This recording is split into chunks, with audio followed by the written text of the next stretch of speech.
apa alasan PDIP maju mundur gabung Prabowo? Guys, banyak yang masih penasaran, aslinya PDIP tuh mau jadi koalisi Prabowo atau justru jadi oposisi? Tapi, akhir-akhir ini udah kelihatan loh, alasan kenapa PDIP tuh masih maju mundur buat gabung pemerintahan Prabowo. Prediksi alasan ini disampaikan sama pengamat politik dari Citra Institute, yaitu Yusak Farhan. Dari Prabowo sendiri udah sangat hormat terhadap keputusan politiknya PDIP. Tapi, Yusak menilai, alasan maju mundurnya PDIP itu, pertama, tawaran kabinet dari Prabowo kurang menarik guys. Jadi, PDIP pilih kuatin daya tawarnya dulu. Nah, kedua, karena Prabowo masih dekat sama Jokowi. Soalnya hubungan PDIP dan Jokowi lagi nggak baik. Menurut kalian, PDIP bakalan gabung pemerintahan Prabowo atau jadi oposisi nih guys? Ini PDI Perjuangan akan bekerja sama dengan pemerintahan Prabowo Subianto, namun tidak mengirimkan kader garis miring anggota PDI Perjuangan sebagai anggota kabinet pemerintahan Prabowo Subianto. Ini parah.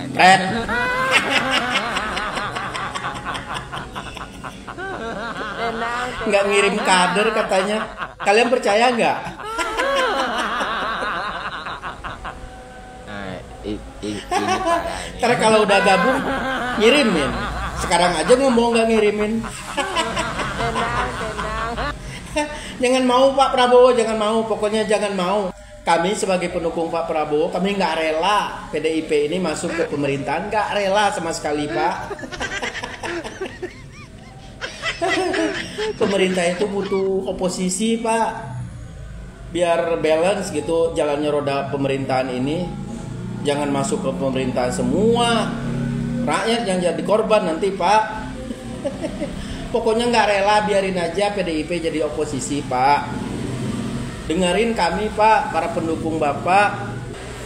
Nggak bakal efektif nanti Pak jalannya roda pemerintahan ini. Kan di situ ada Mas Samsul. Udah jelas-jelas mereka itu alergi sama Mas Samsul. Yang dia hormati hanya Bapak doang. Sementara wakil Bapak tidak. Makanya kami mohon, Pak, mohon dengan sangat jangan diajak bergabung, Pak, mohon. Biarin aja dia mengontrol jalannya pemerintahan ini, Pak. Biarin dia berada di luar pemerintahan. Itu pesan kami, Pak, sebagai pendukung Bapak. Mohon jangan diajak, mohon. Bapak masih ingat kan perjanjian batu tulis? Gimana kekecewaan Bapak waktu itu? Nih saya putar ini videonya nih. Kalau Anda manusia dan Anda di pihak saya, kira-kira kecewa atau tidak? Ya Anda menilai saja gitu.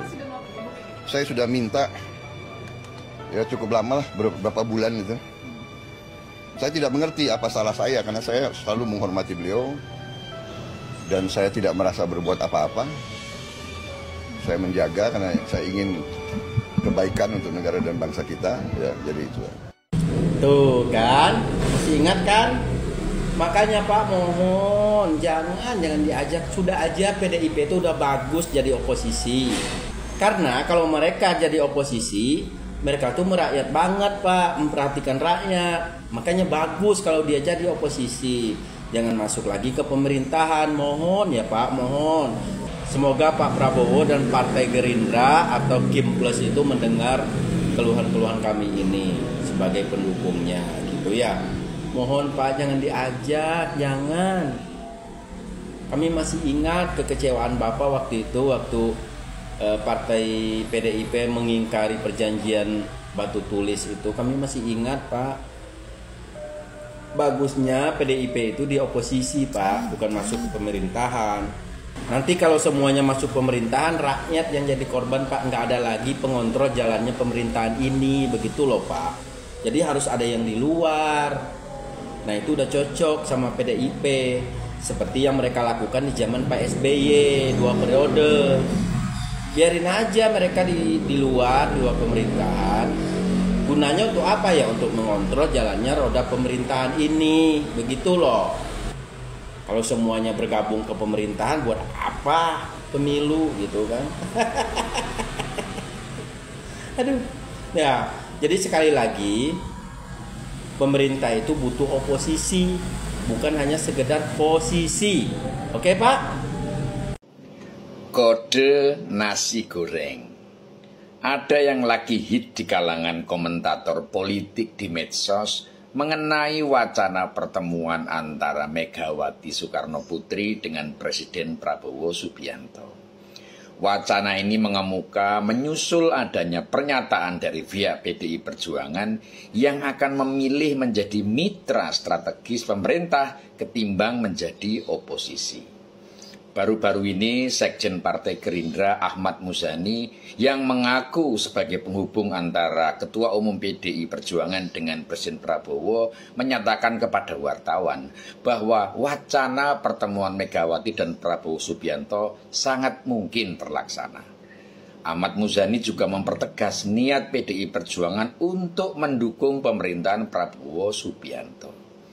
Tapi yang seru adalah ketika ada pernyataan bahwa Pak Prabowo suka semua varian nasi goreng buatan Megawati. Dari nasi goreng ikan asin, nasi goreng ayam, dan nasi goreng kambing. Semua suka, kata Pak Ahmad Muzani. Para komentator politik langsung rame-rame ngecak kode nasi goreng itu. Kayak zaman SD-SP dulu. Begitu dapat kode langsung dicak, siapa tahu tembus dapat duit miliaran. Sebagian dari para komentator seperti optimis Mega dan Prabowo akan bersatu. Dan kalau dua ketua umum partai politik ini bersatu, maka seolah-olah Jokowi akan kehilangan teman dekat, Presiden Prabowo Subianto. Lalu komentator politik dari haluan yang berbeda mulai mengungkit-ungkit soal luka lama yang dibuat Megawati pada Prabowo dalam perjanjian batu tulis beberapa tahun silam. Luka itu terjadi karena Megawati ingkar janji. Janji mau mendukung Prabowo sebagai calon presiden di Pilpres 2014 yang ternyata diingkarinya. Para komentator kubu ini yakin Prabowo tidak akan melupakan pengkhianatan Megawati itu. Tapi memang dalam kamus politik, lawan bisa menjadi teman dan teman bisa menjadi lawan. Jadi apakah Prabowo akan mesra lagi dengan Megawati walaupun pernah dikecewakan dan di Pilpres terakhir juga jadi rival politiknya? Ya tetap mungkin.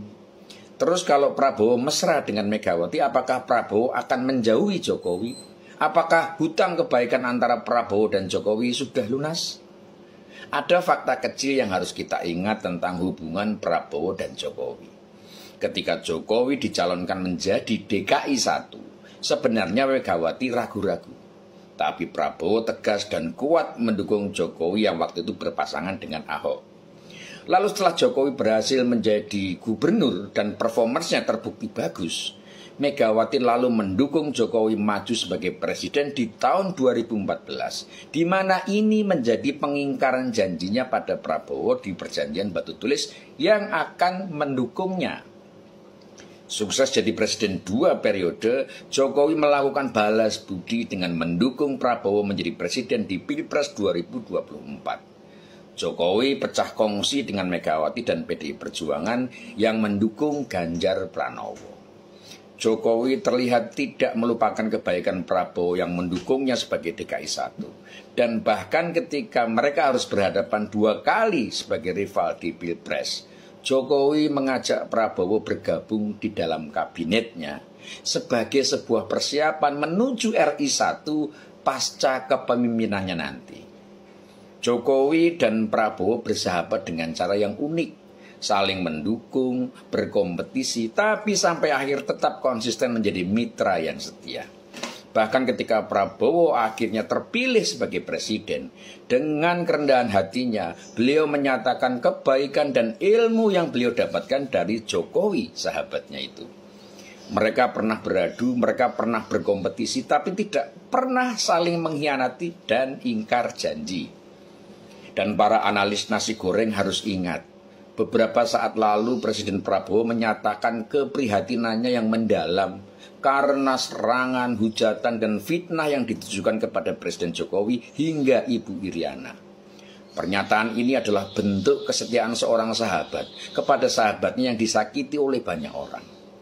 Bahkan pada ulang tahun Gerindra, Presiden Prabowo juga menyebut secara tegas, kalau Jokowi dicubit maka Gerindra ikut merasa tercubit. Jadi apakah prediksi para komentator bahwa Prabowo akan bergandengan tangan dengan Megawati dan meninggalkan Jokowi itu akan terjadi? Akankah posisi Gibran sebagai wakil presiden Prabowo dikebiri?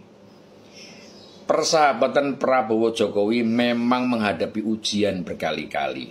Banyak pihak yang ingin mengadu domba dan memisahkan mereka. Tapi persahabatan itu seperti baja. Semakin dibakar, semakin ditempa, dia akan kuat dan makin sulit dipatahkan. Jadi sebaiknya jangan buru-buru yakin dan senang. Politik boleh keras, tapi ketika para pelakunya menggunakan hati dan standar moral yang tinggi, prediksi paling jitu bisa saja tidak akan pernah terjadi.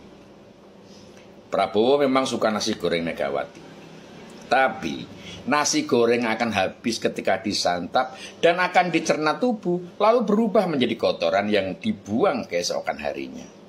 Sementara persahabatan sejati akan lestari meski tidak henti-hentinya diuji. Karena persahabatan tidak akan habis dan berubah menjadi tai meskipun dinikmati berkali-kali. Semoga bermanfaat. Rahayu.